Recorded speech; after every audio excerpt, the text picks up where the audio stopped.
6 साल के अमरलाल कभी जयपुर में अपने माता पिता के साथ खुदाई करते थे, लेकिन साल बीते और किस तरह से आज वो दिल्ली हाई कोर्ट में वकील बनकर ऐसे ही बच्चों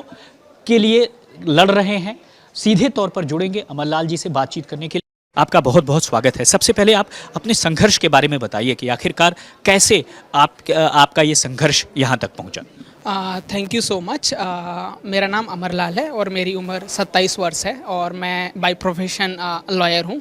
और मैं बंजारा कम्युनिटी से बिलोंग करता हूँ। मेरे माता पिता हैं, उन्होंने कभी पढ़ाई नहीं करी है, उन्हें कभी इस तरीके का कोई मौका नहीं मिला, कभी अपॉर्चुनिटी नहीं मिली। तो 2001 की बात है, हम लोग मैं और मेरे परिवार के साथ में हम लोग जो टेलीफोन की लाइन की जो खुदाई का काम है वो राजस्थान जयपुर के आसपास काम कर रहे थे। तो उस समय कैलाश जी 2001 में उन्होंने एक मार्च निकाला था एंड दैट मार्च कॉल्ड शिक्षा यात्रा, जहाँ पर वो शिक्षा के बारे में लोगों को जागरूक कर रहे थे। उन्होंने देखा कि मैं अपने माता पिता के साथ में वहाँ पे काम कर रहा हूँ,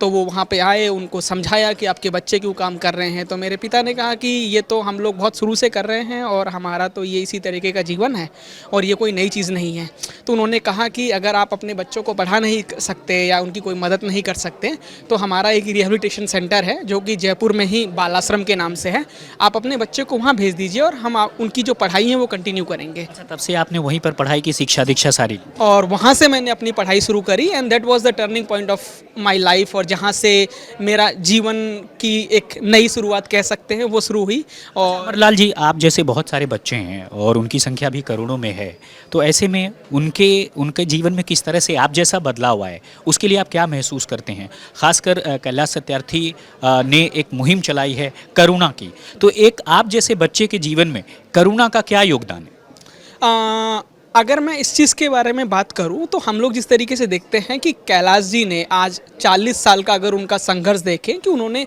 किस सिचुएशन में या किन हालातों से उठ करके कहां पे आकर के इतने सारे लाखों बच्चों का जीवन बचाया है,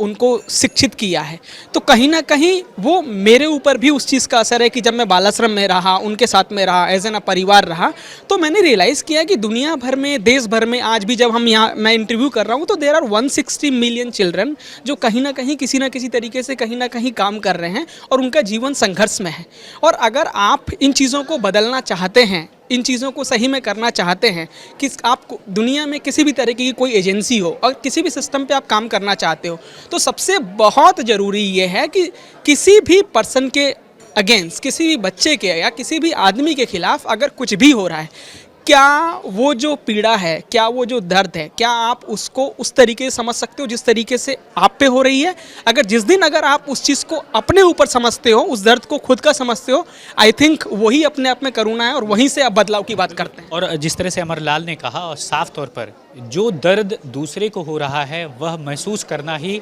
करुणा है, और साफ तौर पर अगर करुणा या कंपैशन है तो अमरलाल जैसे 130 मिलियन जितने भी लोग हैं उनका जीवन बदल सकता है, और वह ईंट के भट्ठे से लेकर के दिल्ली हाई कोर्ट में प्रैक्टिस करने वाले लॉयर की तरह पर अपने आप को